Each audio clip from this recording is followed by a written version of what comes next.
This week on the Nittany Dispatch, we discuss Penn State losing running backs coach JaJuan Seider to Notre Dame and the latest on the Beaver Stadium renovation project.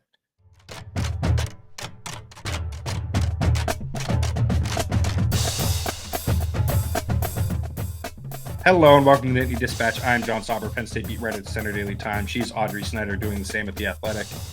And Audrey, it has been a little bit since we've last discussed this delightful university and program to cover.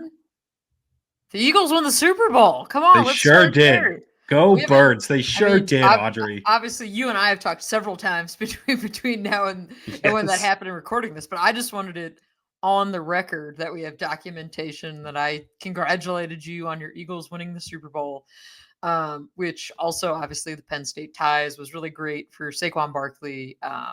You want to see good things happen to people that were good to deal with, right? Like that's always how I think of this. Hell of a talented player, Jahan Dotson, right? Yeah, the big moment at the beginning of the game. Penn State fans, I'm sure enjoyed that.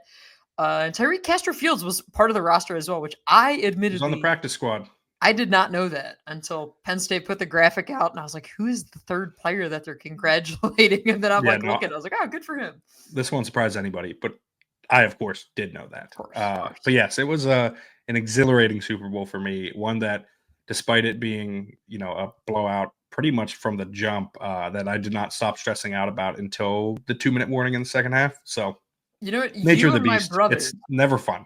I was texting my brother during that, and he's like you, and that he's stressing out over. And I was like, "Dude, it's in the bag. Like, you can't do that. That's evil. I was like, you can't do that." But I was like, no. This is like, and I said to him in the third quarter, I was like, "Listen, if they choke this game away, then they just don't deserve it. You can take it, right? Like I was like, dude, they got it. It's in the bag. Enjoy it. That. That's evil. Yeah, it was fun. I had a great time. Your wife was at my Super Bowl party because we couldn't let her around you during such a high stakes game. So listen, nobody should be around me during the Super Bowl, and so I sat in my basement by myself. It is very funny. Reveal some of this on the pod. At halftime, she was potentially coming home at halftime. She'd work the next day, all that stuff. I texted her and I said, "Please stay there till the end of the game," because things were going well. I was a prisoner in my home. Yeah. Right. But I had not moved right since the game started going well. I was not juju. Yeah. Right. I was frozen in place, and she, being the wonderful wife that she is, stayed there until the end of the game. Although I did text her, I think, after the Devontae Smith touchdown, and said, "It's safe to come home now." Yes, because I was like, "Have you heard from John? Is he okay?" And she's like, "Yes." He said, "I'm allowed to come home now." By the way, just not a great look for me to have her reveal that text, but not the one before it that gives important context to why I sent it. Yeah, you were definitely catching some strays at the party, John. Sure. I'm sure. But that was not Penn State. The Eagles have the parade on Friday. I did want to say the Saquon Barkley shotgunning clip on then Jimmy Fallon had him on. I mean, that for Penn State, that's your, we've seen all the graphics. That's the one I think you got to hang your hat on and say, man, this guy's an animal. I saw him shotgunning the beers in the locker room. It's like, yeah, he did go to Penn State, didn't he? that was my immediate reaction. It's also it's the reminder that these guys are superhuman athletes, right? It's like, how can a human being do that? And you're like, oh yeah, they're built different, as they say, right? Legitimately built different. Speaking of building, decent transition there. Beaver Stadium is undergoing its own rebuilding of sorts. The $700 million, up to $700 million renovation project, of course, is underway. The press box was felled. It fell to the ground. It felded. They felled the press box. It blew up. Yeah, they brought down the press box in early January. Construction's underway there to get some of the temporary seating up. And they released some details this morning at 10 a.m. And you and I were able to have some conversations with Penn State Athletic Director Pat Kraft and his staff prior to them releasing those details to get some of our questions answered, questions we thought our readers and listeners would have, all fans would have, and just curious, what were your big takeaways from both that meeting and this announcement? Yeah, I am to the surprise of no one who listens here, I'm a visual learner, right? So like you can tell me, oh, we're going to do X, Y, and Z. And until I see it, I cannot conceptualize it. So it was really helpful seeing the renderings that Penn State released on Thursday. And those are out.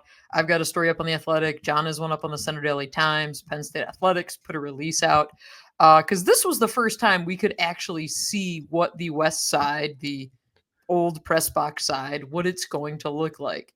And in my description, right, when I see this, what the new revamped west side is going to look like at the start, again, the 2027 season, to me what it looks like is almost 4 levels, right? Because you have that normal main bowl, and then you've got the 2 areas on top of that, and then you've got these bleacher seats at the very, very top. And the thing that I think is neat is the fact that the west side of the stadium, like the stadium itself, is actually going to be much higher than fans are used to, right? It's going to be much bigger. I think, what is it, John? 100 feet? No, it will be 30 feet higher than before. That was my initial reaction when I saw that. That is tall. As everyone who listens to this podcast knows, I am terrified of heights. And I saw that thing, creepy stairs with a 30-foot higher structure. Yes, I said I am very thankful that they are moving the press box to the other side of the stadium, because that is no good. I was not doing that. But yeah, it's 30 feet higher. The 100 that you mentioned is that fans will be 100 feet closer to the action. You can kind of tell that from that rendering that they released.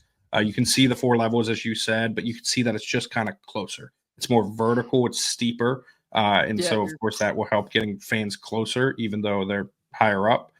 Which I think will be a benefit. And I also think it'll probably make it louder in the stadium. I don't I'm not I don't understand how sound travels all that well, but it feels like it's creating a wall of sound to kind of trap it in. And I guess too, now that I'm looking at the image again, you have the lights at the top, right, that are coming across the top of where those bleacher seats are going to be on that 4th, like that top level. I think the other important thing to note about this is that 75% of the seating on that west side is non-premium seating. So there's 25% that's premium seating, and Penn State said, and Pat Kraft told us, that their data that they got, all those surveys that they conducted, years and years of surveys, right, that were going on, some fans wanted premium options, right? They wanted options like when they go to these bowl games in these newer stadiums, things that they see. Well, Penn State's going to have the Schuyler Family Club and the Marzano Club on that west side, and those are going to be like big-time premium spaces. You talk about being able to use the stadium year-round, right? That was a point of emphasis with this renovation. They're going to be able to do that. You're going to be able to have events in the stadium, right? Whether that's groups, whether that's job fairs, whether it's wedding receptions. What I think is interesting is every prospective student tour is going to start at that Ira Lubert at that Welcome Center. Every tour they show will start at that Welcome Center. It's supposed to be like the gateway to the university, and that rendering.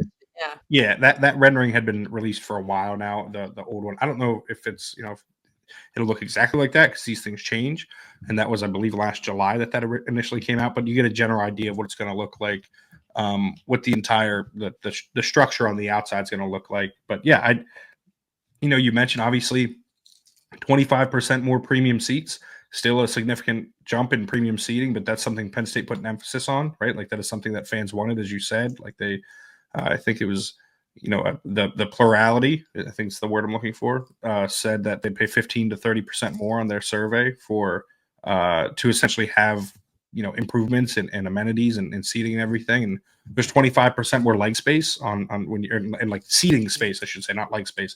25% more seating space when you go up to those bleachers that will be up top, because I believe my reading of this, and from what I understand from those conversations, is that the 75% non-premium seating is that entire top part, right? Yeah, the top bleachers. There will also be, this is not just everything below that is a suite, is a club, is something like that. There are also going to be individually sold chairback seats down there too that can be purchased, that aren't like club seats, or you know what I mean? Like you can just get regular seats down there. They're just technically having a chairback is premium seating. That was something that Kraft and his staff actually explained to me, I think back in August when I did a Q&A with them. And so like technically chairback is premium. And so that's something to keep in mind with this too. So those seats count toward the premium seating toward that 25%, but they will also be available. It's going to impact the student section a little bit. I don't anticipate the numbers changing with the student section, maybe location, stuff like that. Because there were 1,800 student tickets that were as part of the whatever we're calling what happened with the press box, the felling. Yes, the befelled press box. There were 1,800 student tickets essentially lost in that. Those will be replaced by the temporary structures that go up. The 1,700 seats that will be replaced by temporary structures. 1,800 of them are student tickets, but those will be replaced with those temporary spots, and students, like, they're not going to adjust essentially how many students get into games with all of this. And the temporary seating is going to be in place this summer, right? Yes. It's going to be in use. They're using, I'm going to butcher the name because it's a golf thing, and I got it. It's the Waste Management Open that was last week, and that is out in Arizona. That they use temporary seating essentially on the course. So it's the company that does the Waste Management Open. John, did you notice, if you were watching this, did you notice how did their temp seating look? Did it look okay? Did it look good? I've seen it. I've watched for years. It's always looked generally the same. It looks all right. Okay, yes, that's the company they're to for the temporary seating. Yeah, listen, if I were to enlist any company for temporary seating, it's probably the Waste Management Open, the company that does that. It's the waste management people. We're calling them for temp seating. Yeah, right. Yeah, I mean, I think Penn State is adamant about keeping the capacity during the renovation where it's been, right? So they're going to have to do that with temporary seating. And John, using the actual directional terms, because I think you know these and I don't, right? Yes. Where are these temporary seats going to be for the next 2 years? Yes, so there will be a temporary structure on the west side, essentially replacing what was there. And there will also be temporary seating spots in the northeast and southeast corners, which is, if you're looking like where we were at in the press box, it's across from us. If you're in the student section, it's to your right. If you're in the current suites, it is to your left and right, right? Like this is, I'm trying to give the full picture here. Along the suites, yep. Yeah, yep. like the side of the stadium that's facing the baseball field, like the street that's on Porter Road, that side, those two corners on that side, which will help keep capacity where it is essentially while they're undergoing all of these renovations and allow Penn State to get everybody in the stadium that they want to get in the stadium, essentially. Which I don't think that was something that was public until this morning. I think that was new news. And like Audrey said, you can find my story for that on centerdaily.com. It's something I mentioned there. You can find hers at The Athletic as well. While I'm here and we're doing plugs, don't forget to rate, review, and subscribe to the podcast. If you're listening on Apple Podcasts, those 5-star ratings really help us out. If you're watching on YouTube, hit the thumbs up button down below and hit the subscribe button, as I believe we are still continuing the march to 2,000 subscribers. And again, we'll hit that, and then I'm not going to stop asking. I'm just going to keep asking. Tell a friend. You may as well just keep, if you do it, it's probably for the best, right? Right. But no, I think that is going to be interesting to see how they kind of implement that temporary seating aspect of it, because it's not just going to be on the west side. And there, as I think you included in your story, that the concourses are also going to be wider. Mm-hmm. This is something that the Kraft and the staff have kind of emphasized for a while. It's why they're adding like an outdoor, like an outside, like fence doesn't feel like the right word, but like I don't know what else to call it. Looks like a big fence, like the one that's currently around Gate F.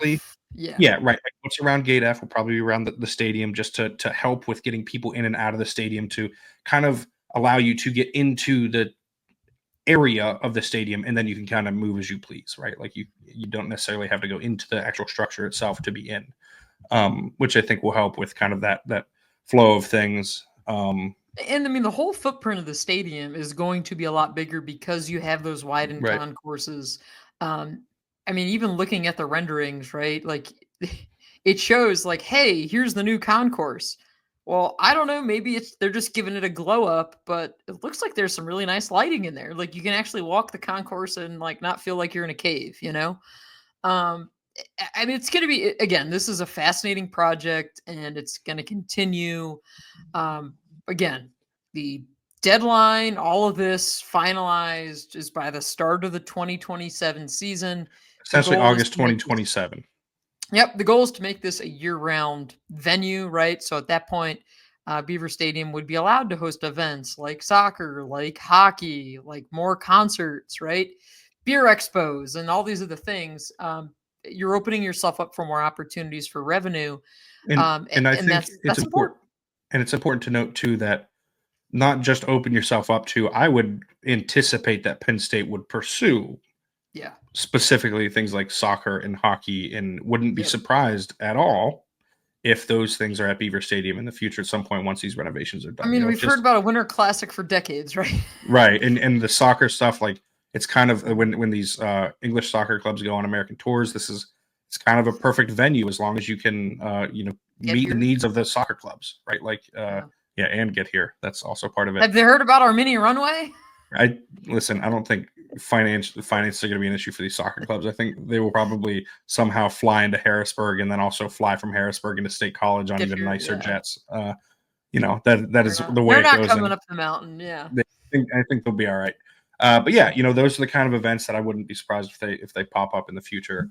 That Penn State can kind of allow this place to be a profitable venue year round, which is something that they're trying to do. You can host weddings in the clubs. You know what I mean? Like you can have all sorts of types of events in those clubs because they're massive. It's a 35,000 square foot club, which is it's a venue unto itself, right? Like it's like a venue within a venue type situation. But yeah, there is a lot of stuff happening. I think you mentioned earlier that they're expecting to have the temp seating up this summer. I think the tentative deadline for that is August 1st. They want to have that up for the they want to have the tentative structures up and ready to go, or the temporary structures, excuse me, up and ready. Yeah, they're not tentative structures. I mean, I think it is going to be interesting to see what it looks like for the spring game because there's going to be, it's going to be different for sure. More than anyone knows right now. But again, it's a spring game. Like it's the 15th practice, which James Franklin did say this week. They are committed to having a spring game because he knows the value of what that means to the community in terms of hotels and bars, restaurants, and like the influx of people. So that's still on the calendar. That being said, spring games kind of going the way of the dodo bird, right? Like they are not exactly popular or as popular, I should say, as they used to be. But as Franklin noted, and assuming we have wrapped everything on Beaver Stadium, I think this is a good place to... Yeah. Oh, I get it. Well, we can mention, too, the other parts of this renovation, right? The Greenberg Ice Pavilion is going to become an area for all sports. That's going to be done, headed into this upcoming, next school year. The most important part of all of this is the press box, which we're getting shifted over. This is what everyone's here for. But the coaches are, too. Yes, we're getting shifted over to the suite side. So again, press box was torn to the ground. We're flipping over to the suite side. Penn State and the visiting coaches will also be over on that same suite side moving forward. Which, John, I mean, I've seen years of the floating lion or the snoil. Oh no! I just realized this. Like years of snoil coverage is now going to be. It's going to look different. Yeah. This is pretty. Maybe they'll just have the band reverse it just to keep catering to us because that's what it's about. That's what I'm going to ask. I'm going to request that. Yeah. That's pretty devastating. Can you just turn and look at us and then go the other way? Because I just realized we lost the soil. Weird. Admittedly, looking in behind the team, right? Yes. Like behind the bench as opposed to seeing their faces. Like it's going to be a little bit different for us. But again, we're getting a more updated structure. We're not going to have creepy stairs. Like hard to be less updated. At this point, it would be difficult to be any worse. But yeah, that's shout out to David Eckert. Used to cover Penn State. Now I believe he covered Texas for the Snoil guy, the original proprietor of the Snoil. But no, and one other building that you didn't mention, the entire soccer building is expected to be done in mid-October. That includes locker rooms, coaches, offices, strength and conditioning stuff, all that stuff. So that's expected to be done in mid-October, and the bubble will be up this fall to help kind of alleviate some of the scheduling congestion that Penn State deals with some of with Luba and the programs that need to practice indoors. So that will be up as well this fall.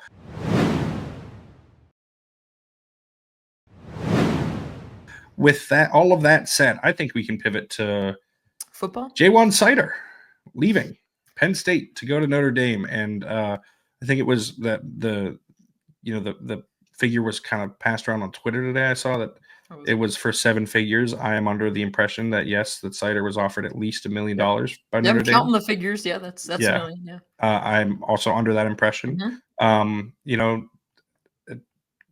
I don't know that I'm trying to be careful about what I say. I don't know that this is all that dissimilar from the Tom Allen situation. Obviously, a really good coach that Penn State would have liked to retain, but you know, there's just always other things at play, I guess is the best way to put it.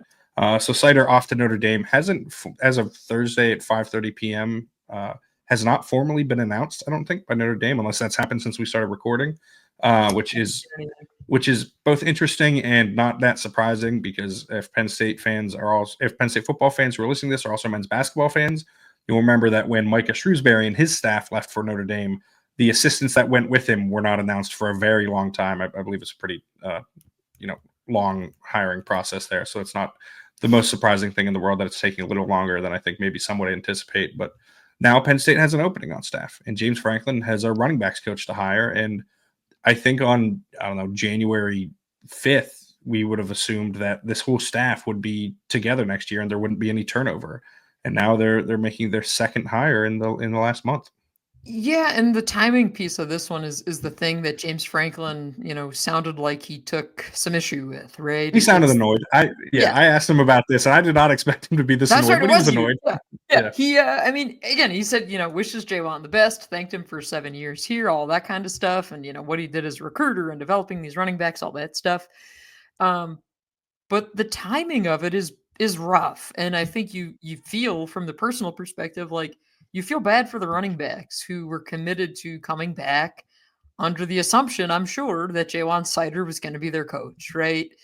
That's a tough one. And it's weird because you look at it and you say, okay, a lot of people were writing that this could be the best backfield in the country. And why would you leave that to then go to Notre Dame, right? Well, I do believe there is also a relationship between Freeman and Seider that goes back a little bit. So there is some familiarity there. Jeremiah Love's pretty good too. Yeah. I mean, there's good backs elsewhere, right? Yeah. This is also because talking to Pete Sampson, our Notre Dame writer at The Athletic, my colleague, this is a big time move for them, because you look at what their staff has gone through this offseason, right? And the fact that we knew there was a little bit of Noles interest for them too, and they wanted to get in there after losing Al Golden. So they felt like they needed to make a big move, right? So it's like, okay, Penn State, you're able to swoop in and get Jim Knowles. And then Notre Dame, you're able to swoop in at Penn State and get JaJuan Seider. These, I think, these are the moves that we're going to see in playoff contending teams. And you're going to see it. They're going to throw money at people because it's ultra competitive, right? That part hasn't changed. Seider certainly has showed during his time here that he's a really good coach. I always just assumed that his next step when he left would be OC or a head coach job somewhere else. Quite frankly, John, I think Penn State ran out of titles to give the guy two when you look at it that way, right? Yeah. And so, so he moves on, and we had a chance to speak with Quentin Martin and Corey Smith on Tuesday, I believe it was. We had freshman media day, or first year player media day, whatever we call it. And obviously, understandably, those guys were surprised too. And Martin said that JaJuan Seider called them on Sunday and said, "Hey, I got to do what's better for me and my family. I'm going on. I'm moving elsewhere." It's the nature of the business. I mean, that's Corey Smith said he found out on Instagram. Yeah. It's tough. And I think anytime news starts to trickle out, I know every coaching staff, they want to be the first ones to tell their players and all that. And it's just not the way it works. Not when you're dealing with agents, not when you're dealing with a massive media core everywhere. It just, stuff gets out. That's just how it is. But again, you now look at it and you say, okay, they've got to bring in a running backs coach here soon. We're about mid-February, and spring ball will start late March because the spring game is late April. So you got a month build up to that. But yeah, I mean, you're up against the clock, right? And you got to bring in someone. Now, the point James Franklin made, and it was a good one, he said, this should also be the most attractive running back's job in college football, right, in the country. And yeah, if you're a running backs coach, you're saying, yeah, hey, I got these two guys. plus everybody else that you have in that room. I think that's the other part that maybe gets lost in this a little bit, is we focus on the top end talent in that room. But oh yeah, you've got Quentin Martin in there as well too. So exciting group. But this, I mean, in terms of changes I saw and did not see coming, the JaJuan Seider one, that to me came out of nowhere. Like that was not on my offseason bingo card. Good. It wasn't entirely out of the blue for me. Like I'll put it this way: I didn't expect it this offseason, right? Like I don't, I'm not. I again trying to be careful here. I thought that it would be for a head coaching job, maybe, after rereading some texts, rethinking about some conversations, you wonder if like maybe I should have realized that something could have been sooner, or in a different regard, I guess. I went back though. I listened to the post game because I remember talking to him at the Orange Bowl. He was talking to me in the past tense, which I did not pick up on. This was something I think.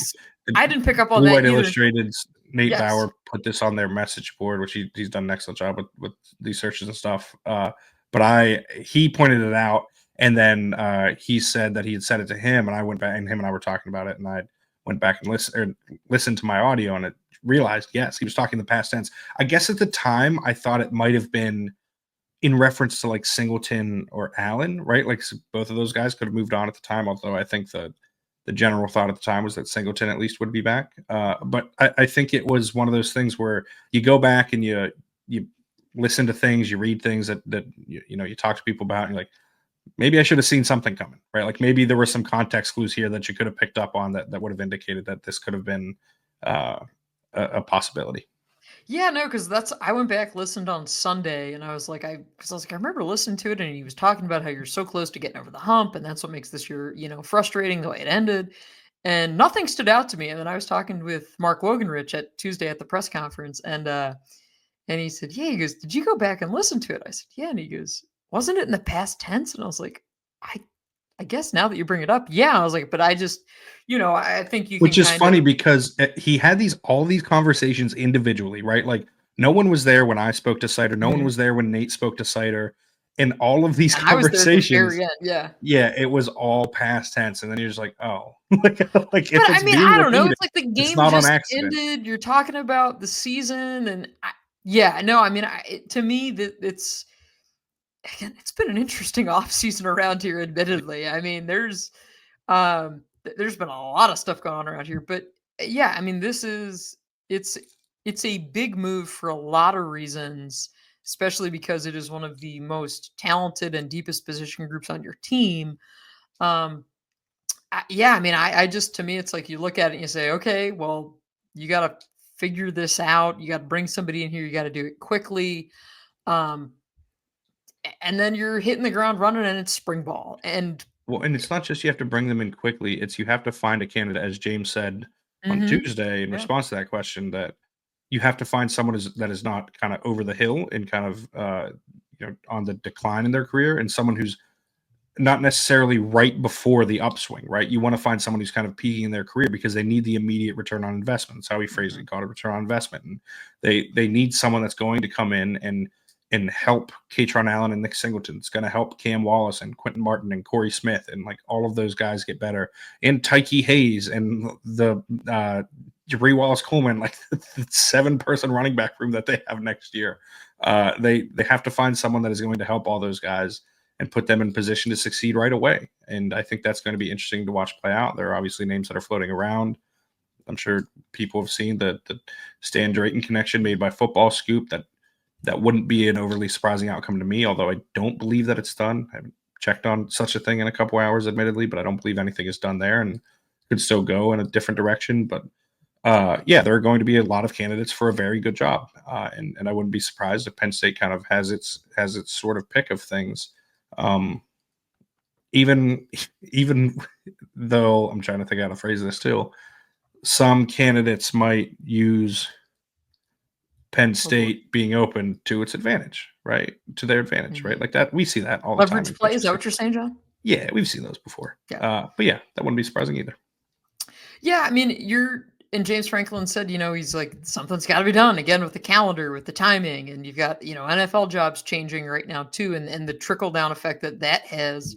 on college football is important. I wanted to shift gears here to another position group, John, if I may. Have we talked enough running backs? Yeah, I think so. Okay, to our other favorite position group to discuss.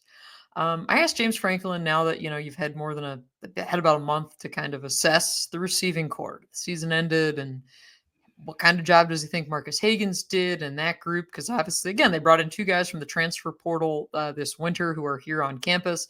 And James Franklin said, he kind of, I thought, stuck to his point, which is the one that we heard in the lead up to the Orange Bowl. That was, hey, I thought they improved. He said, obviously, when the season ends the way it did, with no receiver catching a pass in the Orange Bowl, that's going to taint the perspective a little bit. But he still sounds like, this is a group that he feels got better. But he did say we have to see how things shake out with regards to the spring and the spring portal. And are they still going to add to that room? Well, they still got to get through winter workouts. They still have to get through spring ball. And that is going to give them a better picture of, they don't necessarily have to get.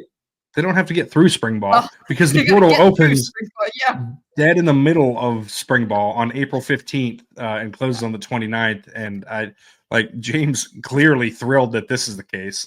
Said something. Greg Pickle asked him. Greg Pickle of On3 asked him about the timing of it. And I think James said something along the lines of it's great, isn't it? Yeah, it's great, isn't it? Just dripping with sarcasm there. I thought that was a very good moment. But yeah, they don't even have to get to the end of it.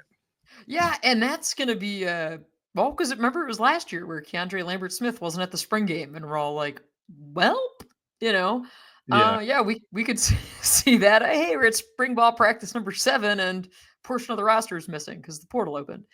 Yeah, it's crazy. I mean, that's the age of the sport that we're living in, but they will figure out. I think they'll obviously use the winter and what they get of spring to figure out what they need to do with that room. But I think they understand, at the end of the year, again, it was not good enough. But the fact that James Franklin believes they got better, to me, that says, hey, we're kind of running it back in a sense with what we have. So it's going to be interesting. But he did also make the point that, he said, hey, we're even talking to the freshmen that are here saying, remember, this is a position where you can play right away.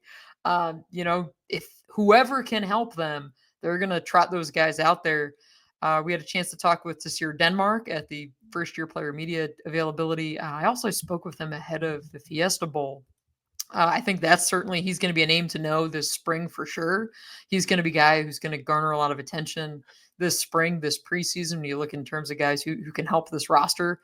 But yeah, I thought the receiving corps to me was interesting because it's you want to kind of put a bow on it as we head into the off season, but it's that's the room we're all going to be talking and writing about again, Yeah. And maybe this is an idea for multiple podcasts on the line, or at least one full podcast that we can do here at Spring Ball. But on the spot right now, who do you think are the 3 starting receivers for the Nevada game? And I will give you the option to choose transfer portal receiver X if you would like. You know what I mean? Anonymous portal receiver that we don't know the name of. But right now, if you had to predict who would be the 3, I will give mine after yours. I won't hold just you to this. That's a tough one, John, because admittedly, I do not know what they're going to do. I think it's going to be, I'm going to go Hudson as one of the 3. Okay. I'll go Hudson, Tasir Denmark, and X. X being, I think they have to go out and get somebody else. Okay. So Hudson on the outside, presumably. Mm-hmm. Denmark in the slot. And receiver X on the outside? Yeah, X just as in you need Yes. Yeah. I will say it will be a random portal receiver and Kyron Hudson on the outside with Devontae Ross in the slot. Interesting. Okay. I think Denmark, at the beginning of the year at least, is far more likely to rotate in. And frankly, I don't know if he's going to take a job from Ross. And again, we have to see Ross on the field. I'm not. We're saying this on February 13th. Do not hold us to this. If it's August 30th, you're whoa, look at this, look what they say. Come on now. I'm just trying to give a window into where I think things stand right now, and I think it's more likely that someone like Denmark is a contributor to later in the season or in the middle of the season rather than right away, unless things he blows up, which he could. right? You could have a tremendous spring and fall, but I think we can talk more about, but I do think our thoughts heading into spring ball. That both of us, and again, we did not discuss this, that both of us think there is someone else that needs to be added to this room. Yeah. That's going to start. Like, I think that's telling. Just again, this is mid-February thoughts, but I don't think all of their answers in that receiving core are here yet. Maybe they are, but and here's the thing: if they are, it's not for lack of trying or wanting. I guess I would anticipate that Penn State is trying very hard to get an elite receiver in the portal, if there are any. There are not always elite receivers in the portal. I think were a couple that you could earmark. I'm trying to think off the top of my head, but I would. Like, they obviously very happy. They are very happy they got Hudson and Ross, and there were some like true number ones in there, but I don't think any that they had that much traction with this winter. But I think that could change in the spring, and you never know. Yeah, and you've got hey, look who we're bringing back on offense, right? Like, look at all the talent we have here. We're expected to compete for a national championship. Do you want to be a part of it or not? I think you can play that card, put that chip out there too. But yeah, James Franklin also hit on, which we've heard him say many times before, don't get intoxicated by talent alone, right? When you're trying to add to your roster, that you got to make sure the guy's going to be a fit in the locker room, and they've been really selective in that area too, and trying not to upset or change the dynamic in the locker room, and keeping that in mind, because again, not every program does that, right? Everybody wants Joe 5-star to come in, and Joe 5-star might come in and cause some problems, right?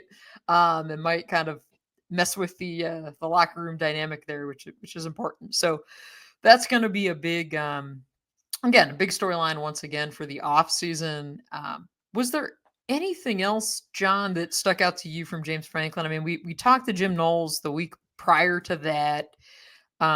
You have a story up on Jim Knowles. I'll have a big feature on him dropping next week. Probably early in the week. I'll take the chance to plug that. I have a story on Jim Knowles on SenatorDaily.com. Talked to Clayton Carlin, one of his best friends from his childhood. That I should say one of his best friends. Clayton Carlin, who is now at Louisiana Lafayette as a staffer there, was Knowles' defensive coordinator at Cornell. They grew up playing high school football together. They were both captains their senior year of high school. Spoke to him. Spoke to Rich Gannon, the former NFL MVP, played in the Super Bowl with the Raiders. He was also teammates with both Carlin and Knowles. They were best. Those three were the best of friends in high school.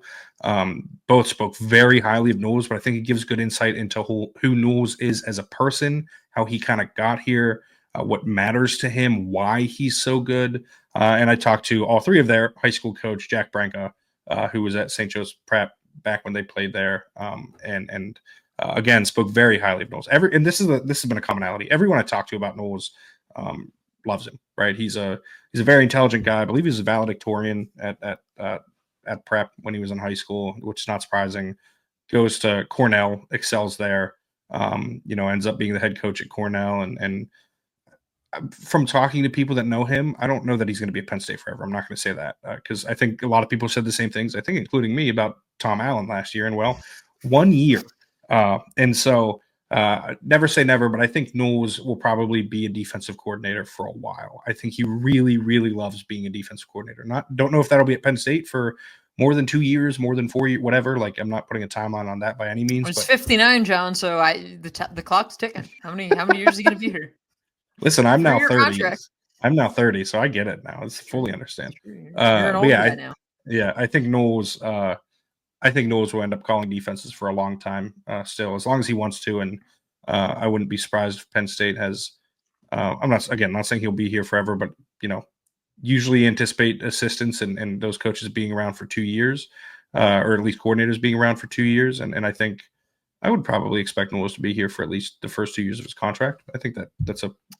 I don't know. Feels like a fair statement. Yeah.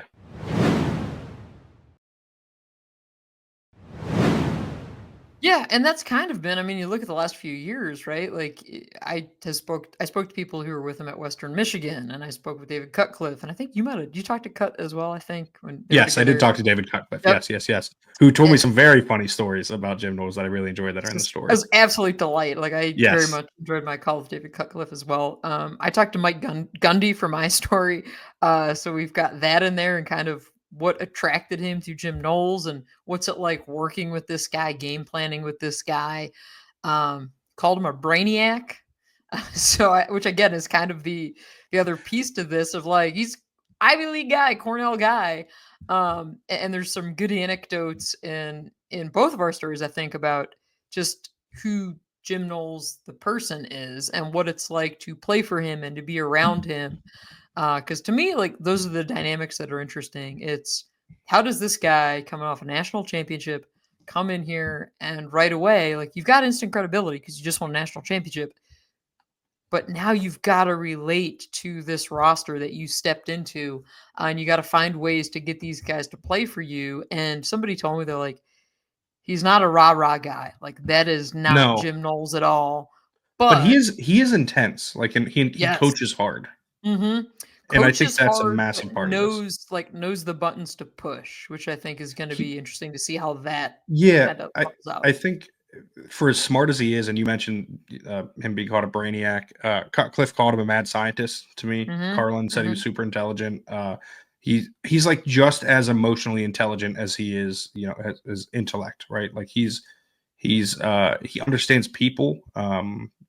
His players love him, and is like I like again, I can't find anyone that is kind of not saying that all this stuff, but everyone you talk Well, to maybe if is. you give some calls to the Columbus area, you might find some former But even then, staffers. like Yeah, players like play right. hard for him. That is the big thing. And Gannon really emphasized that like he was playing hard. All of his guys play hard for him no matter what, and they do it because they love him.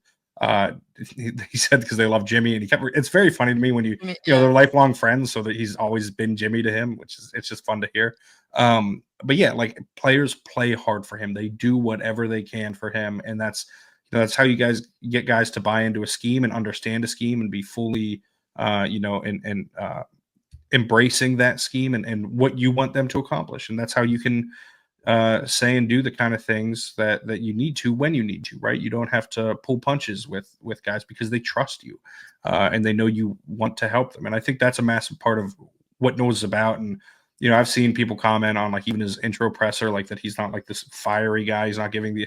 I thought Oh, Noah's really? was People, fant. Yeah, well, yeah. I People were complaining that he wasn't like the well, rah rah. Like it is a stark contrast to Tom Allen, who is like about it. You know yeah, what I but mean? Like it he's was hard to like understand Tom Allen sometimes because the voice was just gone. I could at least it's true. understand this guy. But Jim is like he's a little quieter, but he's like answering questions fully. Like he's a very thoughtful guy. I appreciate that part of this, and I'm looking forward to the next time we get to speak to him. But yeah, I think this is.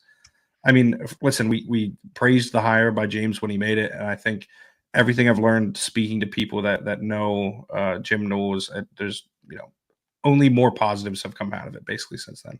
Yeah, this was a big swing. I mean, Penn State went out there, made the splashiest of splashy coordinator hires this offseason.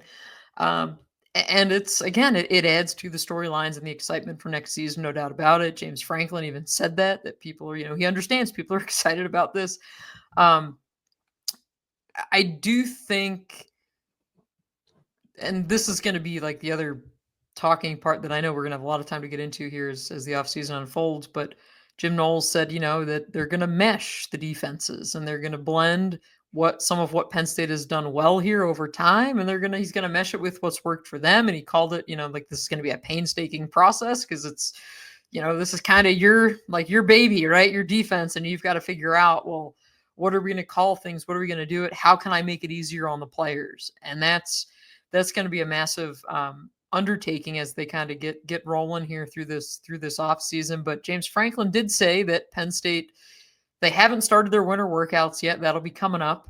And again, because of the length of the season, they'll have a couple fewer of those like early morning winter workouts. But again, they're still in there working, lifting weights, doing all that fun stuff. But yeah, We're slowly but surely inching towards spring ball around here, which is okay by me because at this point of the year, it's like, all right, let's take a break for a little bit and kind of see, because I know you're keeping an eye on the hoops program.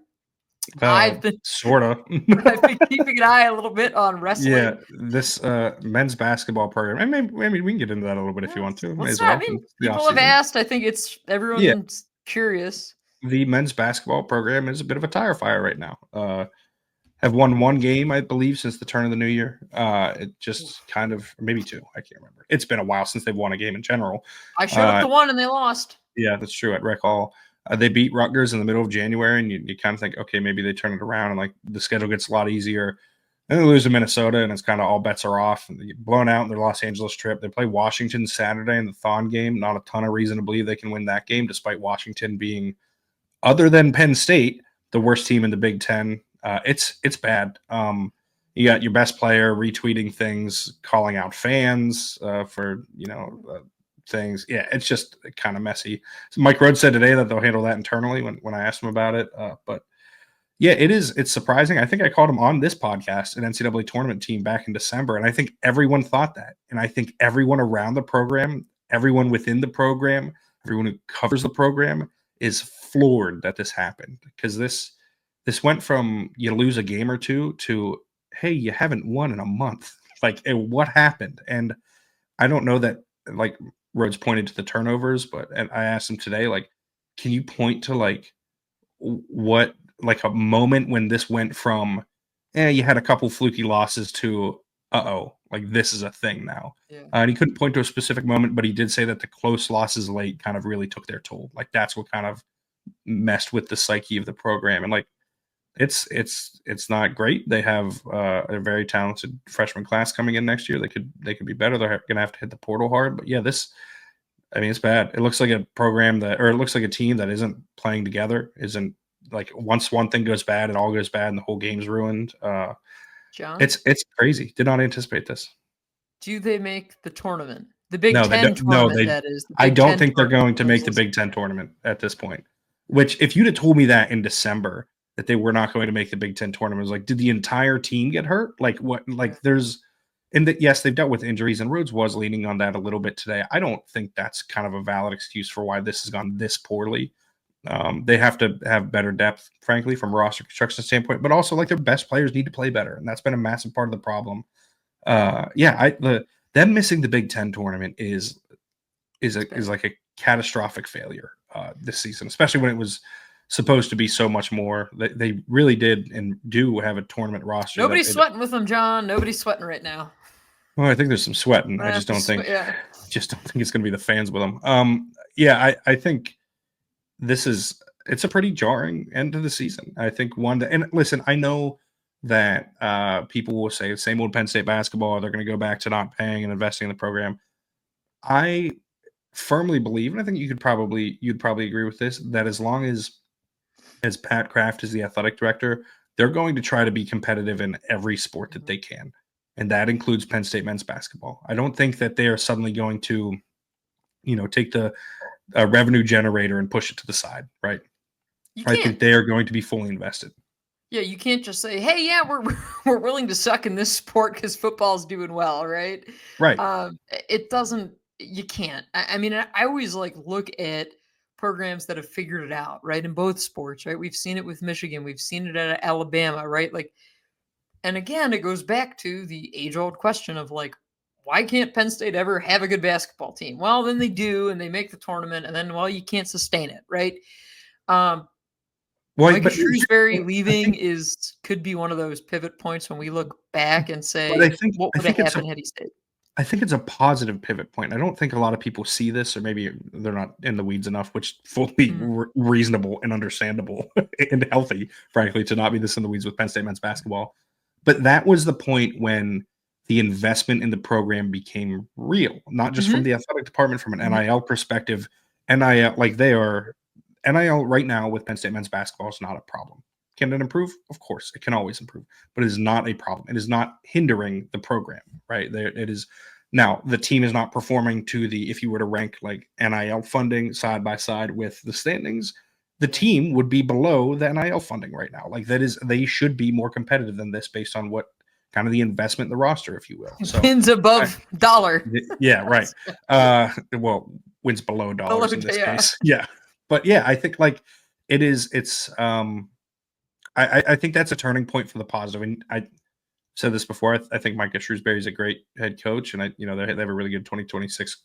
They have a really good class coming in. They're around 500 right now, but I think they're going to turn it around starting next year. You'll start to see that consistency from them, and if not, he might be on the hot seat too. But like this is for Penn State, this is about as bad as it gets, and fortunately, I think for fans that one, you can turn the page to next year. You can kind of stop caring. Bad news if you're also a Sixers fan, which is you can't really turn there. But it is. You can turn to wrestling, Penn State wrestling. Yes, Penn State wrestling, which I hate to spoil NCAA's in Philadelphia if you're planning to go, but Penn State's going to win the national title. I know I don't want to break that news too early, but that is going to happen. Heard it here first, folks. More than a month out from it. Yeah, I mean it's the interesting thing because, the way I always try to explain it to people is, you get more fans because people always say, "Oh, nobody cares about basketball. Why should they care?" Right? You get more like students, more casual fans who like basketball because they can understand it, right? Because it's easy to follow, it's exciting. Where wrestling, you got to be able to kind of figure it out a little bit to appreciate it. It's just different. So I think, and I say this as someone who grew up in Center County around wrestling my entire life, who have understood wrestling for a long time. I completely agree with that sentiment.